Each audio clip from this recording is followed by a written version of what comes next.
श्री स्वामी समर्थ श्री व्यंकटेश स्तोत्रम.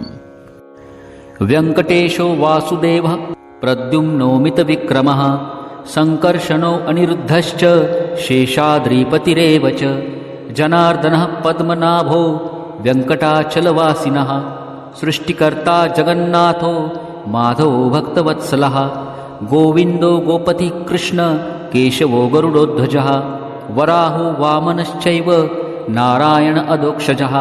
श्रीधर पुण्डरीकाक्षः सर्वदेवस्तुतो हरिः श्रीनरसिंहो महासिंह सूत्रकारः पुरातनः रमानाथो महाभर्ता मधुरः पुरुषोत्तमः चोलपुत्रप्रियः शान्तो ब्रह्मादीनां वरप्रदः श्रीनिधि सर्वभूतानां भयकृतभयनाशनः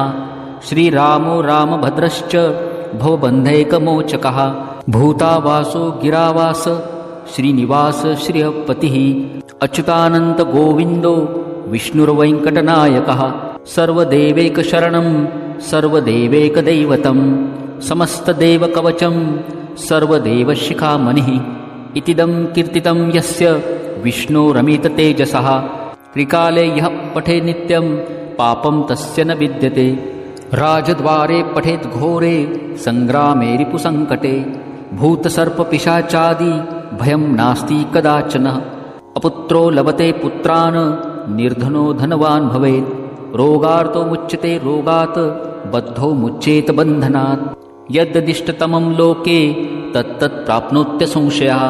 ऐश्वर्यं राजसन्मानं भुक्ति मुक्ति फलप्रदं विष्णोर्लोकैकसोपानं सर्वदुःखैकनाशनं सर्व ऐश्वर्यं प्रदं नृणां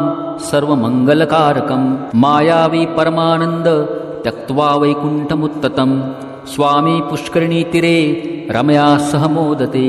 कल्याण अद्भुतगात्राय कामितार्थप्रदायिने श्रीमद्वेङ्कटनाथाय श्रीनिवासाय ते नमः. श्रीकृष्णार्पणमस्तु. श्री स्वामी समर्थ महाराज की जय.